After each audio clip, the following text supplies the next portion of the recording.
शाबान की 15वीं रात में ऐलान किया जाता है और अल्लाह की रहमत गुरूब आफताब के बाद से लेकर तुलुए फजर तक ये ऐलान होता रहता है, बार बार ऐलान होता है। हजरत आयशा सिद्दीका रदी अल्लाह ताला अन्हा बयान फरमाती हैं कि एक मर्तबा मुस्तफ़ा जान रहमत ने मुझसे इरशाद फरमाया कि ए आयशा, क्या तुम जानती हो कि 15वीं शब में क्या होता है, शबे बराअत में क्या होता है? अर्ज करती हैं आका आप बता दीजिए। मेरे आका इरशाद फरमाते हैं कि पूरे साल में जितने बच्चे पैदा होने वाले होते हैं इसी रात में लिख दिया जाता है।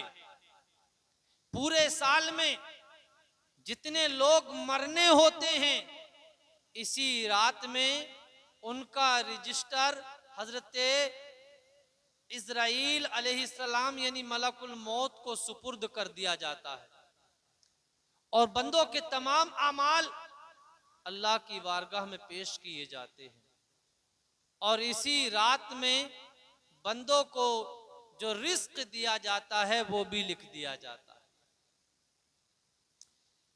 नबी अकरम सल्लल्लाहु अलैहि वसल्लम शाबान के महीने में इतनी कसरत से रोजे रखते थे कि रमजान को पकड़ लेते थे। एक मर्तबा नबी अकरम सल्लल्लाहु अलैहि वसल्लम ने फरमाया कि मुझे शाबान के रोजे बहुत पसंद हैं। क्यों पसंद हैं? इसलिए आका करीम ने फरमाया कि इसलिए पसंद हैं कि तमाम अमाल हत्ता के इंसान की मौत का वक्त भी इसी शाबान में लिखा जाता है और मेरे आका फरमाते हैं मुझे ये पसंद नहीं है कि मेरे विसाल का वक्त लिखा जाए और मैं अल्लाह की इबादत ना कर रहा हूं, यानी मैं अल्लाह की इबादत में मशगूल हूं, मैं रोजे की हालत में हूं जिस वक्त मेरे विसाल का वक्त लिखा जाए। अजीजान मिल्लत इस्लामिया, ये हदीसें हमें इस तरफ बता रही हैं, ये बता रही हैं कि शाबान की 15वीं रात शबे बारात कोई मामूली रात नहीं है बल्कि अल्लाह की खास रहमतों की रात है, अल्लाह के करम की रात है, अल्लाह की मेहरबानी की रात है, अल्लाह की तरफ से बख्शिशों की रात है, अल्लाह की तरफ से करम की रात है। यकीन जानिए हजरत आयशा सिद्दीका रदी अल्लाह ताला अन्हा कहती हैं शाबान की 15वीं रात को मैंने आका करीम सल्लल्लाहु अलैहि वसल्लम को अपने बिस्तर में नहीं पाया तो मैं देखने के लिए निकल गई। मैंने देखा कि आका करीम सल्लल्लाहु अलैहि वसल्लम मदीना शरीफ के कब्रिस्तान जन्नतुल बकी में मौजूद है। आका करीम ने फरमाया आयशा, क्या तुम ये समझती हो कि अल्लाह और उसके रसूल तुम्हारे साथ इंसाफ नहीं करेंगे? अर्ज करती हैं आका, मेरा ख्याल ये था कि कहीं आप अपनी किसी दूसरी अहल के पास तो नहीं चले गए, यानी अपनी बीवियों में से किसी और के हुजरे में तो नहीं चले गए, किसी और के पास तो नहीं चले गए। तवज्जो करें जरा, आका करीम सल्लल्लाहु अलैहि वसल्लम फरमाते हैं आयशा, शाबान की 15वीं रात को अल्लाह ताला आसमाने दुनिया पर अपनी खास रहमत का नुज़ूल फरमाता है और इतनी रहमत का नुज़ूल फरमाता है कि बनु कल्ब की बकरियों के बालों की तादाद से भी ज्यादा अपने बंदों की बख्शिशो नजात फरमाता है। ये मेरे रब की रहमत है कि बनु कल्ब की बकरियों की बालों की तादाद से भी ज्यादा अल्लाह अपने बंदों की बख्शिशो नजात फरमाता है। यानी बताने का मतलब ये है कि अल्लाह की रहमत बेशुमार होती है, लेकिन वो लोग जो गुनाहों से तौबा करते हैं, वो लोग जो अपनी खताओं से तौबा करते हैं, वो लोग जो अपने जुर्मों से सच्ची तौबा करते हैं, याद रखिए अल्लाह की रहमत को अपने करीब लो और सच्चे दिल से गुनाहों से तौबा करके नेक इंसान बन जाओ। इल्म हिकमत के ताजदार बयान फरमाते हैं, दिले अबस खौफ से पत्ता सा उड़ा जाता है, पल्ला हल्का ही सही भारी भरोसा तेरा। और एक मैं क्या मेरे इस्या की हकीकत कितनी, मुझसे 100 लाख को काफी है इशारा तेरा। नबी अकरम सल्लल्लाहु ताला अलैहि वसल्लम इस रात में इबादत करते थे और मेरे आका शाबान में रोजे रखा करते थे बकसरत। और मेरे आका इस 15वीं रात में कब्रिस्तान भी जाते थे। और साल के शुरू में जंगे बदर या शोहदाए इस्लाम जो शहीद हो चुके थे उनकी कब्रों पर जाया करते थे और इस रात में भी कब्रिस्तान जाते थे। तो मेरे इस रात में 15वीं रात में कब्रिस्तान जाना ये मेरे आका सल्लल्लाहु ताला अलैहि वसल्लम की प्यारी सुन्नत है। सहाबा इकराम, ताबईन, बुजुर्ग और औलिया इकराम, उलमा इकराम का तरीका रहा है इस रात में कब्रिस्तान जाकर मरहुमीन के लिए भी दुआ करो और अपनी भी बख्शिश की इस रात में दुआ करो। अल्लाह से उसकी रहमतों को तलब करो, अल्लाह से उसकी बरकतों को तलब करो, अल्लाह से उसके करम को तलब करो, इसलिए कि अल्लाह रहीम और करीम है, वो अपने बंदों को बख्श देता है, वो अपने बंदों को माफ फरमा देता है। मेरे आका सल्लल्लाहु ताला अलैहि वसल्लम से खुद साबित कब्रों पर जाना और दुआ करना उनके लिए। यकीन जाने हजरत उमर फारूक आजम रदी अल्लाह ताला ने एक दिन हजरत अबू बकर सिद्दीक रदी अल्लाह ताला से अर्ज की कि चलो हम भी आक़ा करीम के तरीके को अदा करते हैं और हजरत उम्मे ऐमन रदी अल्लाह ताला की कब्र अनवर पर चलते हैं। नबी अकरम सल्लल्लाहु अलैहि वसल्लम ने एक मर्तबा अपने सहाबा से फरमाया कि मैंने पहले तुम्हें कब्रों पर जाने से मना किया था और अब मैं तुम्हें कब्रों पर जाने का हुक्म देता हूं। क्यों? अच्छा, मना क्यों किया था? उसकी वजह यह थी कि उस वक्त में जो कब्रें थीं या तो उन लोगों की थीं जो कुफ्र या शिर्क की हालत में मरे थे, तो इसलिए आक़ा करीम ने उनकी कब्रों पर जाने से मना फरमाया। तो उस जमाने में भी कुफार और मुशरिकीन की कब्रों पर जाना मना था और आज भी मना है। या इसलिए मना फरमाया था कि इब्तिदाए इस्लाम में जो मोमिन थे, जो ईमान लाने वाले थे, वो पूरे पूरे इस्लाम या ईमान उनके दिलों में रासिख नहीं हुआ था, सही तरीके से शरीयत को इब्तिदा में समझे नहीं थे। तो और उनके दिलों में बुत परस्ती की बहुत ज्यादा मोहब्बत थी। तो ये खौफ था कि कहीं ऐसा ना हो कि अगर अभी इनको कब्रों पर जाने का हुक्म दे दिया तो कहीं ऐसा ना हो कि ये बुत परस्ती में मुब्तला हो जाए। तो जब लग गया आक़ा करीम को कि ये लोग अब सही माना में दीन को पहचान गए हैं, शरीयत को पहचान गए हैं, तो आक़ा करीम ने हुक्म फरमा दिया कि तुम कब्रों पर जाया करो। इसलिए कि मैंने पहले मना कर दिया था और अब मैं तुम्हें हुक्म देता हूं कि तुम अब कब्रों पे जाया करो। अर्ज की हुजूर क्यों? कहा इसलिए जब तुम कब्रों पर जाओगे और वहां की कब्रों को देखोगे तो तुम्हें अपनी भी मौत याद आएगी, और जब मौत को कसरत से याद करोगे तो यकीन जान लो गुनाहों से दूर हो जाओगे और नेकियों के करीब हो जाओगे। हजरत इमाम शाफई बहुत बड़े आलिम दीन हैं, 4 मसलक के इमाम हैं।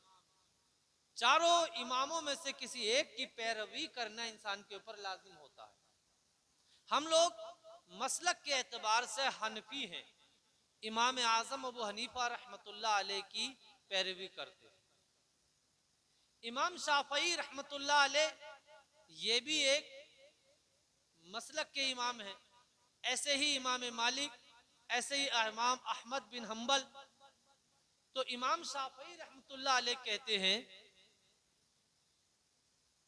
मैंने बहुत सारी बरकतें और बहुत कुछ इमाम आजम अबू हनीफा रहमतुल्लाह अलैह के मज़ार पर जाकर हासिल किया। कहते हैं जब भी मुझे कोई परेशानी आती, मुझे जब भी कोई तकलीफ आती या कोई हाजत होती, मैं इमाम आजम अबू हनीफा रहमतुल्लाह अलैह के मज़ार के करीब जाकर 2 रकत नफिल नमाज पढ़ता और अल्लाह से दुआ करता। अभी दुआ नहीं कर पाता था पूरी कि अल्लाह मेरी हाजत को पूरी फरमा देता था। निगाहे मर्द मोमिन से कट जाती हैं जंजीरें, जो हो ज़ौक़े यकी पैदा तो बदल जाती हैं तकदीरें।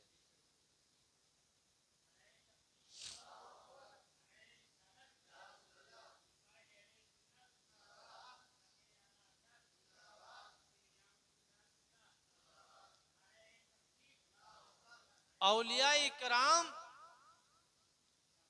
के जो मज़ारात होते हैं, इन पर अल्लाह की खास रहमत का नुज़ूल होता है, और इनके कुर्ब में जाने से, औलिया-ए किराम की मज़ारात पर हाजिरी से जो उनके ऊपर अल्लाह की रहमत बरस रही है, बारिश हो रही है, तो हम गुनाहगारों पर भी अगर छींटें पड़ जाएंगी तो हमारा भी बेड़ा पार हो जाएगा। यकीन जानिए औलिया कराम की बहुत बड़ी हमारे लिए, हमारे ऊपर नजरे करम है। यकीन जानिए। हाँ, लेकिन याद रखिए शबे बरात में भी अल्लाह का ऐलान तो होता है कि मांगो बख्शिश मांगने वालों, मैं तुम्हारी बख्शिश फरमा दूंगा। है कोई हाजतमंद, मैं उसकी हाजत पूरी कर दूंगा। लेकिन चंद लोग ऐसे हैं कि जिनकी इस रात में भी बख्शिश नहीं होती। चंद लोग ऐसे हैं जो जिनकी इस रात में भी बख्शिशो नजात नहीं होती। पहला वो आदमी जो किना रखने वाला हो, दिल में बुग़्ज़ो हसद रखने वाला हो। यकीन जानिए अगर दिल साफ है तो ही ठीक है, और दिल में अगर गुब्बार, दुश्मनी, बुग़्ज़, हसद, दुश्मनी भरी हुई है तो जान लो कि मामला खराब नहीं बल्कि बेड़ा ही गरक है। नबी अकरम सल्लल्लाहु अलैहि वसल्लम ने फरमाया, एक मर्तबा सहाबा इकराम बैठे हुए थे कि एक शख्स अभी आने वाला है और वो पक्का जन्नती है। बिल्कुल सहाबा इकराम देखने लगे, भला देखें कौन है। तो देखा तो एक हुजूर के सहाबी कमजोर से दाढ़ी में से पानी टपक रहा था, ताजा ताजा वुजू करके आए थे और जूतियां हाथ में। अगला दिन हुआ, हुजूर ने फिर फरमाया कि एक शख्स आने वाला है और वो पक्का जन्नती है। मेरे आका अगर फरमा दे तो फिर क्यों नहीं होगा। वाह क्या जूदो करम है शहे बता तेरा, नहीं सुनता ही नहीं मांगने वाला तेरा। मेरे आका की नजरे करम। दूसरे दिन फरमाया तो फिर वही कल वाले। तीसरा दिन आया, फिर मेरे आका ने फरमाया कि एक शख्स आने वाले हैं और पक्के जन्नती हैं। साहब इकराम देखने लगे कि आज कौन है, देखेंगे तो देखा तो वही जो 2 दिन पहले से आ रहे थे। हजरत अब्दुल्ला बिन अमर बिन आस कहते हैं जब 3 दिन हुजूर से ये सुना कि ये पक्के जन्नती हैं तो कहने लगे कि मैं पीछे लग गया उनके कि देखूंगा अमल क्या करेंगे, कौन सा अमल अल्लाह और उसके रसूल को इनका पसंद है। कहते हैं हजरत अब्दुल्ला बिन अमर इनके घर चला गया। एक दिन इन्हें देखा, रात को भी इनके साथ रहा तो वही 5 वक्त की नमाज पढ़ी और अपना काम धाम। अगले दिन को वही 5 वक्त की नमाज पढ़ी और अपना काम धाम। तीसरे दिन को फिर वही 5 वक्त की नमाज और अपना काम धाम। कहते हैं मैं परेशान हो गया कि अब्दुल्ला के प्यारे, आमना के दुलारे, अल्लाह के महबूब ने, मेराज के दूल्हा ने, हम गुनाहगारों की शफाअत करने वाले आका ने कहा है ये पक्के जन्नती हैं, तो देखा तो मैंने कोई अमल नहीं बढ़ा इनका, लेकिन जन्नती कैसे। तो जब लौट के आने लगे 3 दिन के बाद तो उन्होंने कहा कि भाई मेरा कोई खास अमल नहीं है, बस एक ही बात है और वो ये है कि मैं अपना दिल साफ रखता हूं, किसी का बुग़्ज़, किसी का हसद अपने दिल में नहीं, किसी का किना, किसी का हसद, किसी का बुग़्ज़, किसी की दुश्मनी अपने दिल में नहीं रखता। मैं अपने दिल को हमेशा साफ रखता हूं। अजीज़ान मिल्लत इस्लामिया, कितना बढ़िया सबक मिला कि अपने दिल को साफ रखो और हुजूर से जन्नत की जमानत ले लो। हुजूर से जन्नत की जमानत मिलेगी, लेकिन दिलों को साफ रखने की जरूरत है। आज भाई भाई से दुश्मनी लिए बैठा है, आज पड़ोसी पड़ोसी से दुश्मनी लिए बैठा है, एक खानदानी दूसरे खानदानी का बुग़्ज़ लिए बैठा है, एक भाई दूसरे भाई की गीबत और चुगली कर रहा है। इन चुगलियों से दूर रहिए, गीबत से दूर रखिए। इज्जतें अल्लाह के इख्तियार में हैं, वो जिसे चाहता है इज्जत देता है, वो जिसे चाहता है जिल्लत देता है, वो जिस पर चाहता है अपना करम करता है, वो जिसे चाहता है बुलंदी अता फरमाता है, वो जिसे चाहता है जलीलो ख्वार कर देता है। अल्लाह का इख्तियार है। अल्लाह के एक नबी ने देखा एक शख्स पर अर्श का साया है, रश्क हुआ आपको। आपने, अल्लाह के नबी ने अर्ज की मेरे मालिक इसका नाम क्या है मुझे ये बता और इसका नेक अमल क्या है वो बता। अल्लाह ने नाम भी बता दिया और कहा नेक अमल इस बंदे का ये है कि सबसे पहले ये बंदा अपने दिल में किसी का हसद नहीं रखता, और दूसरा इसका नेक अमल ये है कि ये बंदा अपने माँ बाप का फरमाबरदार है और घमंड और तकब्बुर से अपने दिल को पाक रखता है। ये तीनों बातें ऐसी हैं कि अगर हम अमल कर लें तो हमारा मुआशरा आबाद हो जाएगा, हमारे घर आबाद हो जाएंगे, हमारी फैमिली आबाद हो जाएंगी। तो इस रात में शबे बारात की, शबे बारात में अगर मग़फ़िरत नहीं होती है तो किसकी नहीं होती है? दिल में किना रखने वाले की। दूसरा आदमी वो जो अपने माँ बाप का नाफरमान है। माँ बाप के नाफरमान की भी इस रात में बख्शिश व नजात नहीं। आज हमारे मुआशरे में ये बीमारी भी आम हो रही है कि उस बाप के जिसने 20 साल तक कमा कर खिलाया, वो माँ कि जिसने 20 साल तक इसके जूते साफ करे, इसे कपड़े धोकर पहनाए, ये जालिम 20 साल की उम्र में उस माँ को भूल जाता।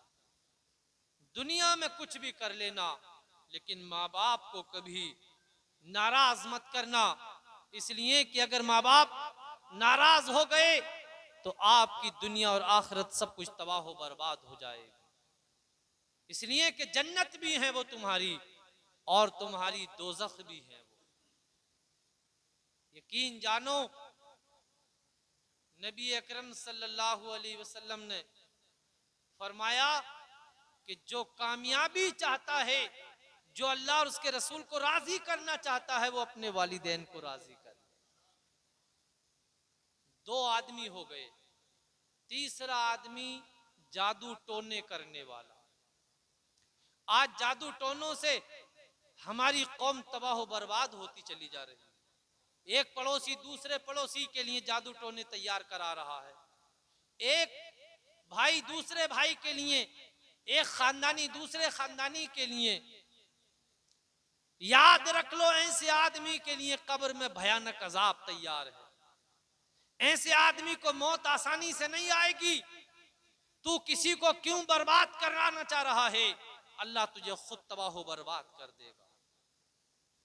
इन जादू टोनों ने न जाने कितने घरों की इज्जतों को उजाड़ दिया, कितनी बहन बेटियों की इज्जतों को उजाड़ दिया, कितने कारोबारों को उजाड़ दिया। तुम्हें मिलेगा कुछ भी नहीं, बस तुम इस हसद की बीमारी में मर जाओगे और इस दुनिया से चले जाओगे। और तीसरा आदमी शराबी, नशेखोर। शराबी यानी नशेखोर की भी इस रात में बख्शिश नहीं होती। इस रात में शराबी और नशेखोर की भी बख्शिश व नजात नहीं है। यकीन जानिए, अपने गुनाहों से सच्ची तौबा कीजिए, नमाज की पाबंदी कीजिए और इंशाअल्लाह ताला अल्लाह को राजी कीजिए नेक अमल करके। अल्लाह को नेक अमल अगर पसंद आ गए तो इंशाअल्लाह ताला तुम्हारा बेड़ा पार हो जाएगा। अरे नमाज तो वो चीज है कि जो इंसान को आग, दुनिया की आग से नहीं बल्कि जहन्नम की आग से भी बचा लेती है। एक औरत थी बड़ी नेक परहेजगार बनी इसराइल में, बहुत मुत्तकी थी। एक मर्तबा चूल्हे में अपने तंदूर में रोटियां पका रही थी। मुन्ना, उसका छोटा सा मुन्ना बच्चा खेल रहा था।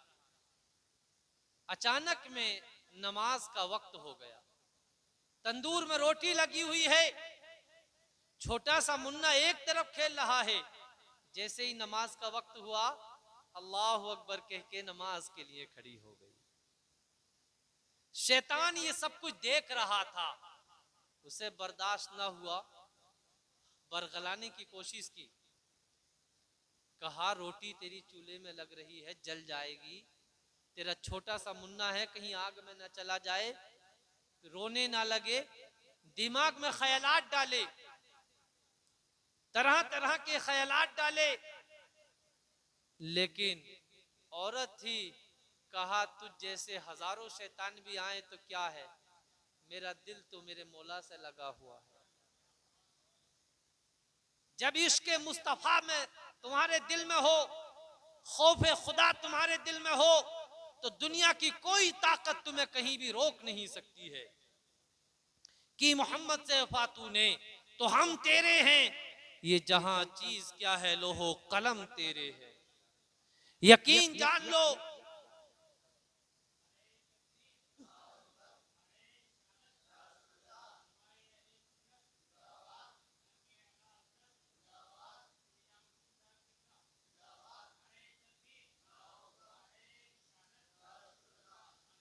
अब इतने में शैतान को गुस्सा आ गया।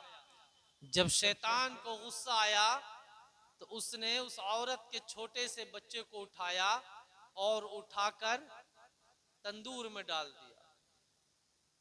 तंदूर में डाला, परेशान हो गया। जब परेशान हुआ तो बहुत ज्यादा परेशान हो गया। बच्चा रोने लगा। इतने में उस औरत का शोहर घर में दाखिल हुआ। क्या देखा कि वो नेक मुत्तकी परहेजगार औरत उसके बच्चे को, वो औरत नमाज पढ़ रही है, अल्लाह की इबादत कर रही है, और उसका बच्चा आग के अंगारों से खेल रहा है। आग के अंगारों से खेल रहा है बच्चा। वो आदमी, उस औरत का शोहर देख के हैरान रह गया। हजरत ईसा अलैहिस्सलाम के पास गया और जाकर सारा माजरा, सारा वाकया बयान फरमाया।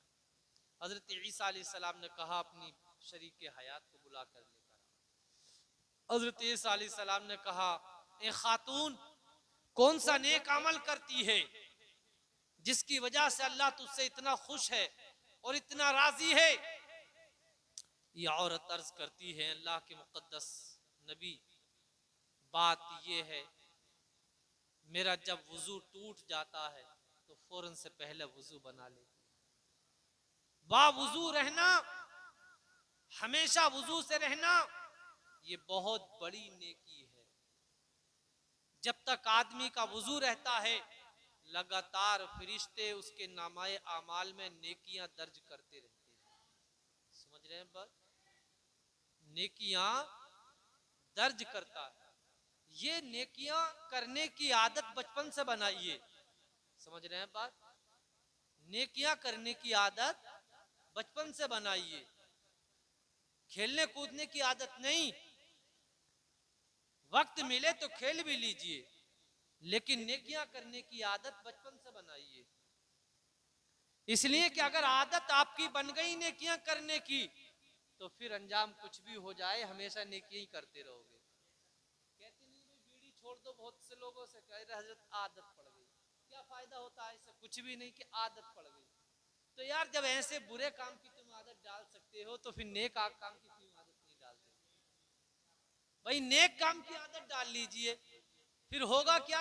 आमों के आम और गुठलियों के दाम। भाई पाक साहब भी रहोगे, नमाज तुम्हारे ऊपर फर्ज है तो नमाज भी अदा होगी, और आपको अल्लाह ताला बेशुमार अजर अजीम भी अता फरमाएगा। समझ रहे हैं बात?